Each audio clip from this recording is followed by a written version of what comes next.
రాజమౌళి గారు ఫ్యామిలీ మెంబర్‌గా చెప్పాలి అంటే ఫ్యామిలీ మెంబర్ ఏదైనా ఫంక్షన్స్ ఉంటే డాన్స్ కొరియోగ్రఫీ ఆర్‌కే మాస్టర్ ఉంటారు. అండ్ నేను ఒక రీల్ చూసి వైరల్ అయింది. అది ఎప్పటినుంచో అడుగుదాం అనుకుంటున్నా నేను. సో, వెనక ఏమో అందరితో డాన్స్ చేయించి రాజమౌళి గారితో మీరు డాన్స్ చేయించారు. అది ఎప్పటినుంచో చేశాను మేడం. నేను ఒక 15 సంవత్సరాల క్రితం ఒక 5 ఇయర్స్, 6 ఇయర్స్ క్రితం వాళ్ళ అబ్బాయి మ్యారేజ్ కూడా నేనే చేశాను. హుహు. అప్పుడు కూడా ఆడిపిచ్చాను. ఆ వీడియోలో ఏమి బయటికి రాలేదు. ఇప్పుడు ఈ వీడియో ఒకటి క్లిక్ అయింది. ఇంకేం లేదు. అంటే సారు వెరీ గుడ్. మంచి డాన్సర్ అని అన్ బాగా ప్రాక్టీస్ చేస్తాడాయన. హ్మ్. అందరికి అంటే సంగీతం అంటే మీకు తెలిసిందే కదా! టైం ఎక్కువ స్పెండ్ చేయలేదు. హ్మ్. నాతో ఎక్కువ టైం స్పెండ్ చేసాడు. ఇలాంటి ఒక రూమ్ లోపలనే ఎవరు ఉండేవాళ్ళం కాదు. 3 అవర్స్, 4 అవర్స్. హ్మ్. మామూలు టైంలో అనుకోండి, మేము షూటింగ్ టైంలో అనుకోండి ఆయన చాలా బిజీగా ఉంటారు. హ్మ్. వేరే వేరే బిజీగా ఉంటారు. ఇప్పుడు నాకేం లేదు. ఆయన నేను నా అసిస్టెంట్. ఆయన కూర్చుంటాడు, ఆడతాడు, ఇలా మాడతాం.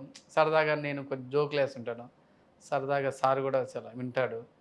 ఆయన దగ్గర ఒక కుక్క ఉంటుంది. ఇంత పెద్ద భైరవ అని హ్మ్. కుక్క ఉంటుంది. ఆ కుక్క అది ఎటుపోయినట్టు వస్తుంటుంది. దాంట్లో కొంచెం జోకులు. ఎక్కువ టైం అనేది రాజమౌళి సారు ఇలా డాన్స్ ప్రాక్టీస్ అప్పుడు మాకు ఇచ్చేవాడు. ఆయనే చేస్తున్నారు కదా!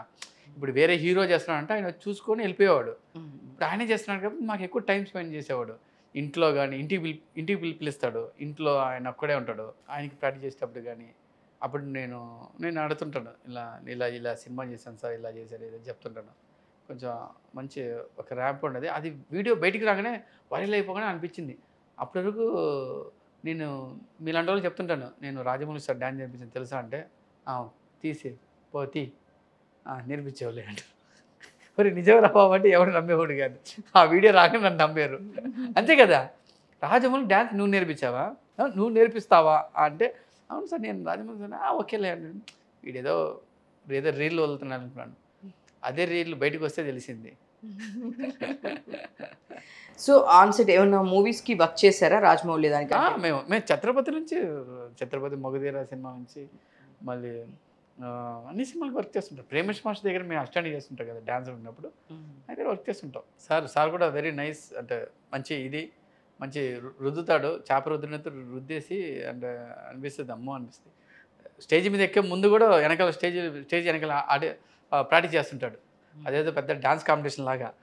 ఏసేది పెళ్ళిల్లో ఉండేది నలుగురు, ఐదుగురు ఉంటారు. దానికి కూడా అసలు సమస్య లేదు.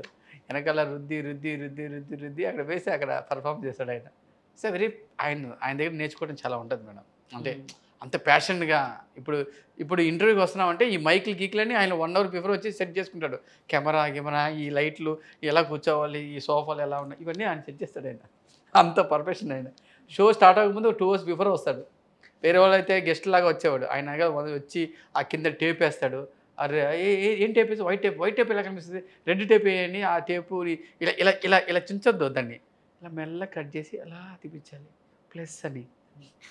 ఒకే ఒక సాంగ్‌లో మొత్తం ఇదేశారు. బుష్ అని ఒక పేపర్స్ ఏశారు. ఆ మార్క్ లేదు, గిరికి లేదు.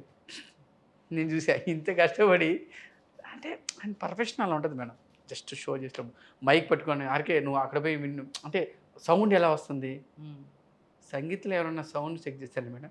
అక్కడ సౌండ్ ఎలా వస్తుంది? నేను అక్కడ పోయి ఆయన మాడుతుంటాడు. మాట్లాడు అంటే అక్కడ పోయి అంటే ఎవ్రీథింగ్ పర్ఫెక్షన్. ఆయన సంగీతం.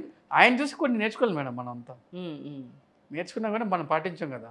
నేర్చుకుంటుంటాం అలా. మీరేమి నేర్చుకున్నారు రాజమౌళి గారి దగ్గర? అదే సార్. అదే మేడం. పర్ఫెక్షన్ అనేది నేను నేర్చుకున్నాను. ఆయన ఫస్ట్ నుంచి. హ్మ్. రేపొద్దున నేను సినిమా తీస్తున్నా అంటే ఎలా తీయాలి? ఏం చేయాలి? ముందే ప్రిపరేషన్ కొంచెం చేయాలి. హ్మ్. ఇప్పుడు ఇంటర్వ్యూకి వస్తున్నామంటే ఓహో! ఇంటర్వ్యూలో ఉమా గారు ఏం అడుగుతారు? కాంట్రావర్స్ క్వెషన్ ఏస్తారా? ఏం క్వెషన్ ఏస్తారని దానికి ముందే ప్రిపేర్ అయ్యి రావాలి. హ్మ్. గుడ్డిగా వచ్చేసి ఇలా కూర్చొని అంటే మీరు ఉత్తిగా అరేయకూడదు మీరు.